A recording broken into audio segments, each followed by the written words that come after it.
और अब बात करते हैं महाराष्ट्र की सियासत की। लोकसभा चुनाव के बाद अब दरअसल अटल सेतु को लेकर महाराष्ट्र में सियासत हो रही है। कांग्रेस ने अटल सेतु में दरार का आरोप लगा दिया और इसे भ्रष्टाचार से जोड़ दिया है, तो वहीं बीजेपी इसे कोड़ी अफवाह करार दे रही है। आइए कैसे महाराष्ट्र में अटल सेतु को लेकर जारी है सियासत, रिपोर्ट आपको दिखाते हैं।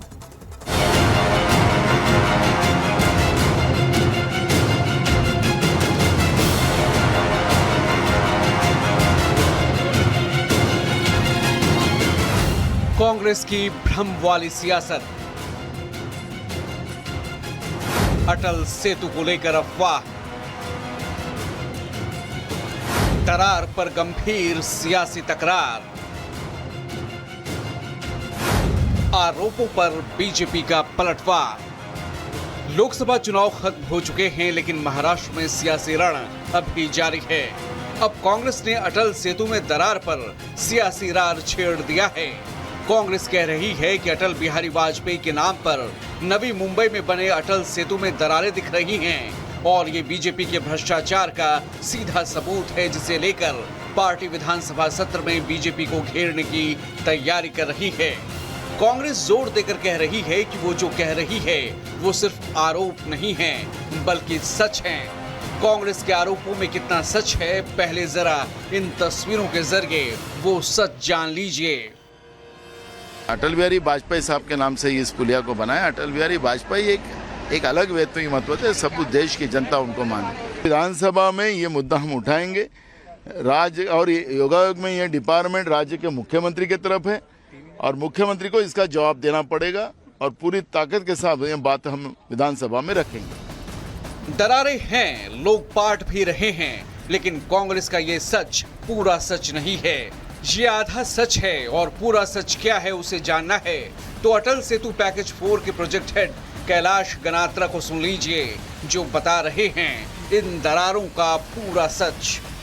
ये जो है मेन ब्रिज का जो है कनेक्टिंग पार्ट है, जो कोस्टल रोड न बनने की वजह से लास्ट मोमेंट में बनाया गया है। यहाँ पे कॉम्पेक्शन हुआ था, हाउएवर ये नियर बाई खाड़ी रहने से पहली बारिश में सॉइल सेटल होता है, तो this are the minor cracks और ये जो है माइनर क्रैक्स में फिलिंग का ऑलरेडी काम चालू हो गया है और इसकी वजह से कोई ट्रैफिक डिस्टर्ब नहीं हुआ है। पब्लिक का जो है नॉर्मल ट्रैफिक चल रहा है। कांग्रेस की दरार वाली सियासत पर बीजेपी ने भी करारा पलटवार किया है। बीजेपी कह रही है कि कांग्रेस ने दरार के सहारे सियासी रार का लंबा रोड मैप तैयार कर लिया है। जरा सुनिए देवेंद्र फडणवीस कैसे कांग्रेस की अफवाहों की पोल खोल रहे हैं।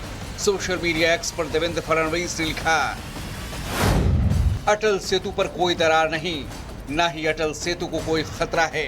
ये तस्वीर अप्रोच रोड की है। कांग्रेस पार्टी ने झूठ के सहारे दरार का एक लंबा प्लान बना लिया है। चुनाव में संविधान संशोधन की बातें, चुनाव के बाद फोन से ईवीएम अनलॉक और अब ऐसी झूठी बातें। देश की जनता ही इस दरार प्लान और कांग्रेस की भ्रष्ट आचरण को परास्त करेगी।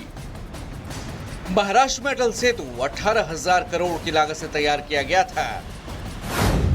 12 जनवरी को अटल सेतु का शुभारंभ किया गया। पीएम मोदी ने इसका उद्घाटन किया था। 18,000 करोड़ की लागत से तैयार किया गया। 21.8 किलोमीटर लंबा 6 लेन वाला ये देश का सबसे लंबा समुद्री पुल है। इसका 16.5 किलोमीटर का हिस्सा समुद्र में और 5.5 किलोमीटर हिस्सा जमीन पर है। Mumbai trans harbour link bridge यानी इसे अटल सेतु का नाम दिया गया है। ये भूकंप के तेज झटकों को झेल सकता है और इस पुल के निर्माण में स्टील प्लेट्स का बहुत ज्यादा इस्तेमाल किया गया है। जाहिर है अटल सेतु पर दरार को लेकर सियासत हो रही है और बीजेपी कांग्रेस की अफवाह को लेकर अब पूरी सतर्कता से पलटवार कर रही है। Bureau report, Republic Bharat.